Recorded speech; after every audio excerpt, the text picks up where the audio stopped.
ফরিদপুরের বোয়ালমারী উপজেলা পৌর শহরের চৌরাস্তায় অবস্থিত বঙ্গবন্ধুর স্মৃতিস্তম্ভ ভাঙচুর করেছে বিক্ষুব্ধ জনতা। শনিবার ৮ জানুয়ারি সকালে এক্সকেভেটর দিয়ে স্মৃতিস্তম্ভটি গুঁড়িয়ে দেওয়া হয়। এ সময় বিভিন্ন শ্রেণী পেশার মানুষ, ছাত্রদল ও যুবদল নেতাকর্মীরা উপস্থিত ছিলেন। জানা যায় ২০১০ সালে আওয়ামী লীগের সরকারের আমলে ওই স্থানে বঙ্গবন্ধুর স্মৃতিস্তম্ভ নির্মিত হয়েছিল। আগে সেখানে অবৈধ দোকানপাট ছিল, যা সজ বিভাগের মাধ্যমে উচ্ছেদ করা হয়েছিল। বিক্ষুব্ধ জনতা শেখ হাসিনা সরকারকে পরিবার কেন্দ্রিক বলেও সমালোচনা করেন।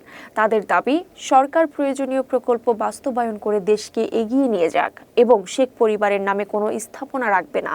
বোয়ালমারী উপজেলা নির্বাহী কর্মকর্তা তানভীর হাসান চৌধুরী বলেন, ঘটনাটি শুনেছেন, তবে এ বিষয়ে তাদের কিছুই বলার নেই। ৫ই আগস্টে ফ্যাসিস্ট হাসিনার পতন হয়েছিল তার অপকর্মের মাধ্যমে।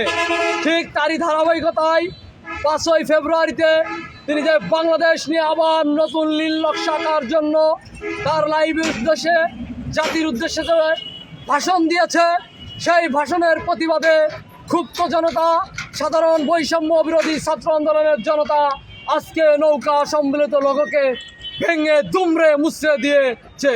এতেও ক্ষান্ত হয় নাই। আওয়ামী লীগ যদি আবার কোনো দুঃসাহস দেখায়, সেটাকে বৈষম্য বিরোধী ছাত্র আন্দোলন বোয়ালমারী থেকে, ফরিদপুর জেলা থেকে আবারও ফ্যাসিস্ট আওয়ামী লীগকে রুখে দেবে। এটা রাষ্ট্রীয় সম্পদ। আমরা শুধু আওয়ামী লীগের লোগোটাকে ভেঙে দিয়েছি। এখানে রাষ্ট্রের সংরক্ষণের জন্য এই গোলচক্রটি থাকবে। এই গোলচক্রটিকে পুনরায় আবার পুনর্নিবাস করে সুন্দর এবং আগামীর ভবিষ্যৎ জন্য, আগামী প্রজন্মের জন্য সুন্দর একটা সড়ক এবং পাশে আমরা ফুল টুল দিয়ে সাজিয়ে এই সড়কটার সৌন্দর্য রক্ষা করতে চাই। এটা কোনো দলের এজেন্ডা বাস্তবায়ন করতে চায় না। আমরা চাই নিরপেক্ষ, আদর্শ, দেশপ্রেমিক নাগরিককে তুলে দিতে চাই এই সড়ক।